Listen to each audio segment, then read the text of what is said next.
Alright, so I'm going to start this video off with an apology to my man, brother Styanax, not to be confused with the Warframe Styanax, because I did not realize your game, sir. Kind of the background to this conversation that I just had with this man who isn't even present with me. My friends who we play this Death Watch game with have recently been converting from Destiny to Warframe. Well, one such friend, who we will just call a Styanax for now, because I don't feel like revealing my friends' names on the internet without their permission. He was a returning player who played a lot of Frost Prime. And at the time I had said Frost Prime really aged like milk, but actually, I have to eat my words.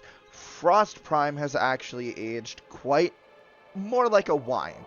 He got a little sour there for a bit, but currently, I think Frost Prime is actually in a really good spot, and that is because of the changes to Icy Avalanche. Icy Avalanche giving Overguard is a huge boon for him. So this is the build that I am running with Frost Prime. Rolling Guard in here is just for the extra gate, because if your shield gate pops and your Overguard gate pops, well, then you have Rolling Guard. Overextended and Cunning Drift are just to give us a nice bit of range. Precision Intensify gives 90% strength to our 4th ability, which, as you can see, that gives us a nice Overguard cap of 2700. And what you can do, Overextended costs you 60 strength. A max rank Molt Augmented will give you 60 strength, so you can just take this off to see your strength values. And as you can see, at max Molt Augmented, we're actually getting right just under 3,700 or 37,000 Overguard, which is a lot. Excuse me, I am still recovering from COVID. We have Energy Nexus on here. This is a new mod from the content that we are about to run. It just gives 3 energy per second. Really, really nice. We have Growing Power for some extra strength there as well. Transient Fortitude and Continuity, just keep our duration up. I've gone with Nourish, but actually, just for this run, I do want to try using Blind Rage instead of Transient Fortitude. The only thing in this mod setup that I personally would change is I would use Archon Flow instead of regular flow. I don't have a maxed out Archon Flow. I don't even have Archon Flow because I really just haven't been enjoying call missions and I haven't been getting around to it. I will definitely get that just for this build though. It is going to cost me a little bit in order to get it updated, so next time you see Frost, whether or not I've actually done that, it's going to change whether or not my Frost has that on there, but that's really the only thing I would change. Otherwise, what's our new Overguard with Blind Rage? Very professional YouTuber. I'm doing some calcs. So 43,000 Overguard. That's really good. And we have the energy to be able to cast that. We have replaced Ice Wave with Nourish. We are doing this just because, as you can see, this is giving us a nice 2.4 energy multiplier that does affect Energy Nexus. So I have put 2 yellow shards on here, 2 amber shards for casting speed. Obviously, you could put natural talent on, but you would have to choose something to cut to fit natural talent for the 50%. The yellow Archon shards just make it a little bit more user-friendly. We have the Strun. Pretty typical Strun build. We just have Corrosive. This is a great gun. Absolutely a phenomenal weapon. We're using Primary Merciless. We have 1, 2, 1 as our upgrades. We have the Latum. This is literally the most bog standard Latum on the planet. We have Cascadia Flare with Viral Heat. This should be corrosive. This weapon just does not care if we use corrosive or not. We are, of course, using 1, 2, 1. I've opted for 1 here, but you could obviously go 2 here as well. And then I've opted for 3. And then we're using the Prismascana with the Hucker skin just because I'm using the Frost Hucker skin. So Frost actually has quite a bit going for him now.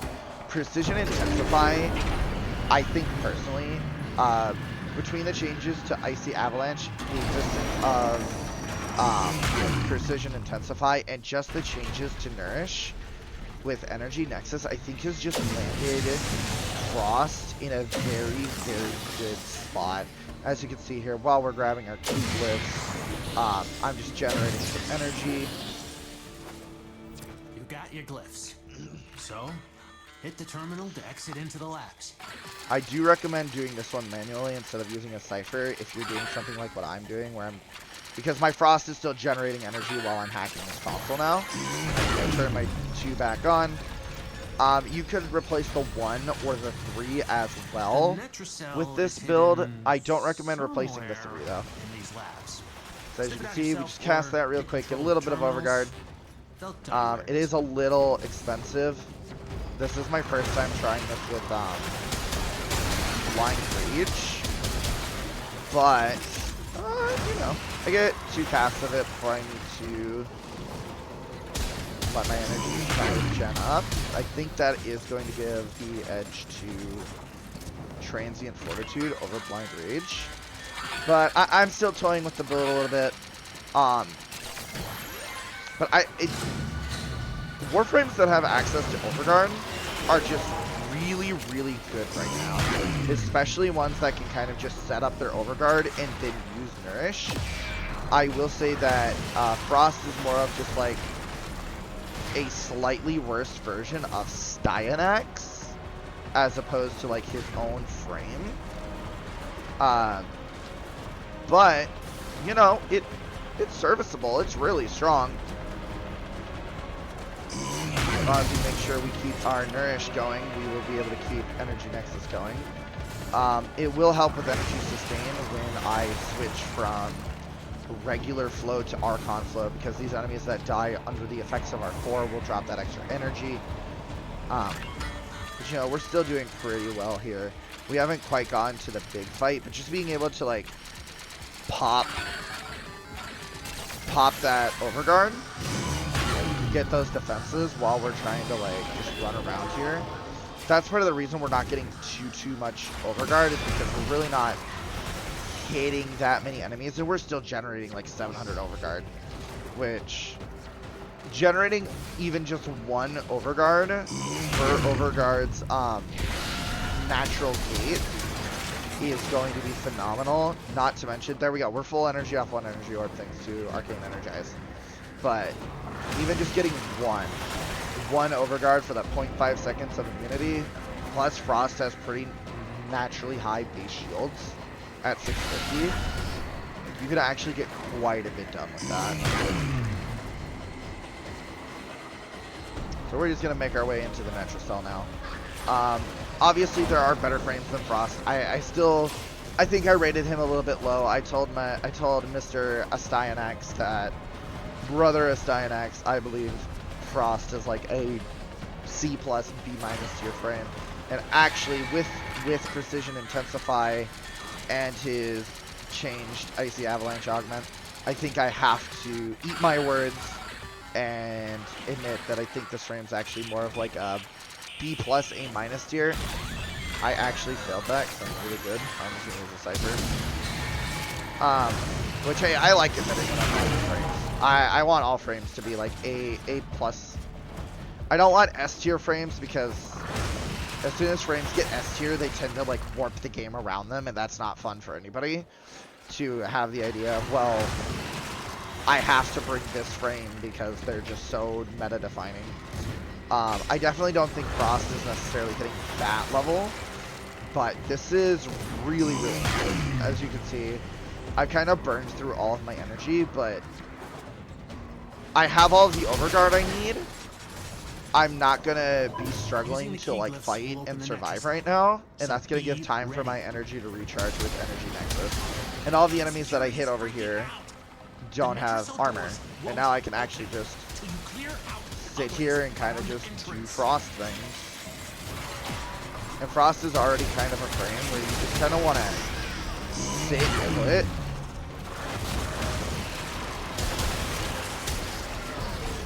So telling Frost to sit put and wait a bit is not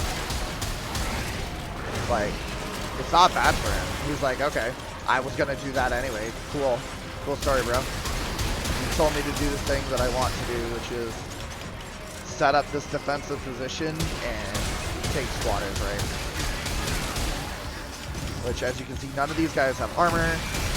My shield, my overguard broke, so I'm just gonna set it back up real quick. No big deal. There's about to end. Just set that up. My bubble broke. No big deal. Set that back up. My overguard broke. Cast it again. Get 2k. This is like Rhino levels of Iron Skin for dealing damage to enemies. This is essentially just what if Rhino's Iron Skin also had his Stomp built in. Our Frost Bubble really isn't doing too much, but a lot of these guys are melee anyway.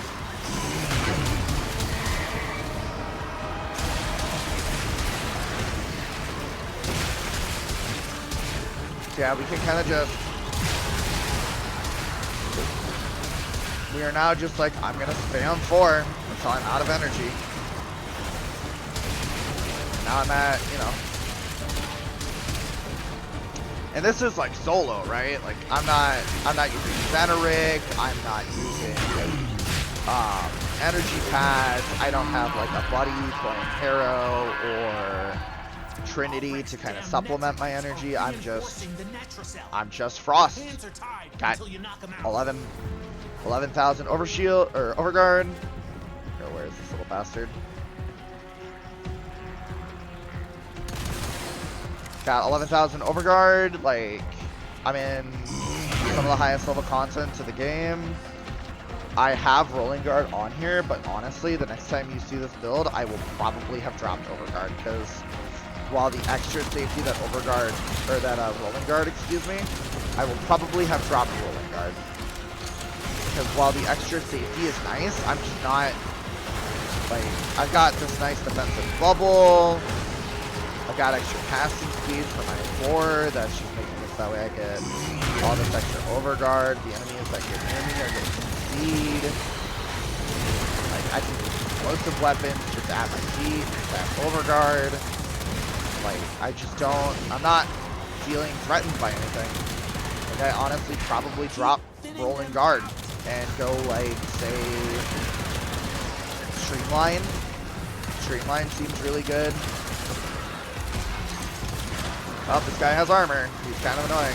Now he doesn't, and now I just shot him for 1.4 million damage. Because I'm using just a good gun. I don't have energy issues. 0.5 million damage. Stripped all that guy's armor. Like Stretch is something that you could definitely put on instead. I'm probably going to replace that D polarity that I have on him with Stretch. Like, honestly, I'm probably gonna replace the D, put a dash on there instead, and you will see Stretch the next time you see this build. I think Stretch is just going to be the way to go. Get that extra range. Extra range means more overguard, and it means that because Icy Avalanche also gives the overguard to your allies, so put that on there, and then all of a sudden your friend who's over there being a monkey by himself, you give him a little extra overguard, and then he can be a monkey that doesn't die.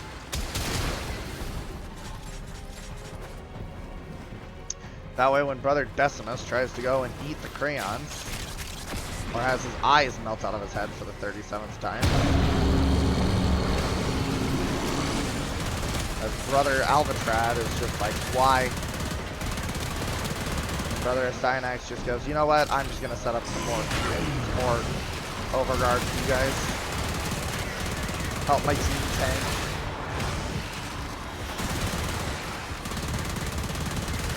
Again, I would not put this on like Cyanax, the Warframes level of defensive capabilities, but it's not weak.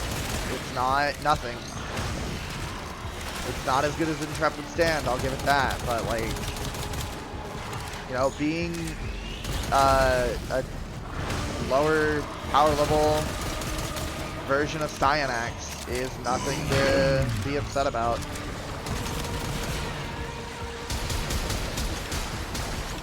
Being a frost-themed gladiator with a reindeer horn.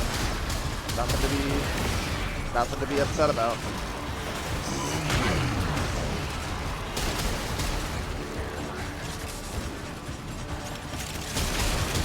And obviously, I would have even less energy issues if I just had Archon Flow. Like, yeah, this is just like, I would put him somewhere between Rhino and Styanax, because Styanax currently is just like a better version of Rhino, in my opinion. Also, like, I never even broke the 250 kills I needed to get full stacked multi-mode. And we still just complete this mission just fine. You're in. Grab and go.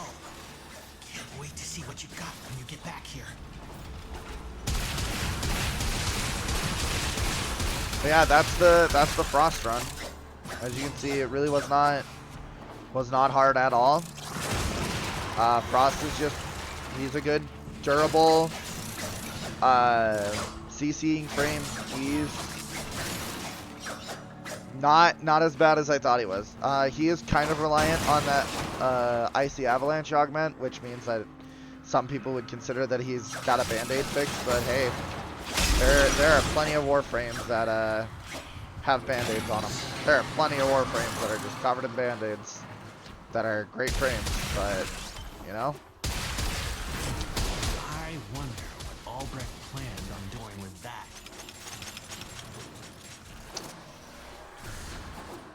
There are plenty of Warframes that you're just like, you know, that's a band-aid. But hey, sometimes you just need a little Hello Kitty band-aid on your boo-boos, right, Brother Decimus? Right? Right, Brother Kargan? So yeah, this is the targeted at Brother Styanax video. This is currently some of the hardest content in the game. Just easy mode from Frost. Obviously, the big takeaway from Frost is you are a weapons platform. You need a gun that's worth carrying. You need a gun that's worth shooting. But there are plenty of weapons platforms in this game, and being a weapons platform is better than being a useless piece of trash. Like, it could be your rally. Ooh, Talforged Crimson. Let's go. Oh, speaking of Archon shards, since you all are about to cross into the new war, after the new war has been done for most of you, I will be making a video breaking down the Archon shards, what they're good, what you're looking for. But yeah, that is the Brother Styanax run, as I'm going to affectionately call it, the Frost Prime run. I will see you all in the next one, where we will be doing the Styanax Warframe run. And hopefully my voice doesn't give out while I'm trying to record that. Later.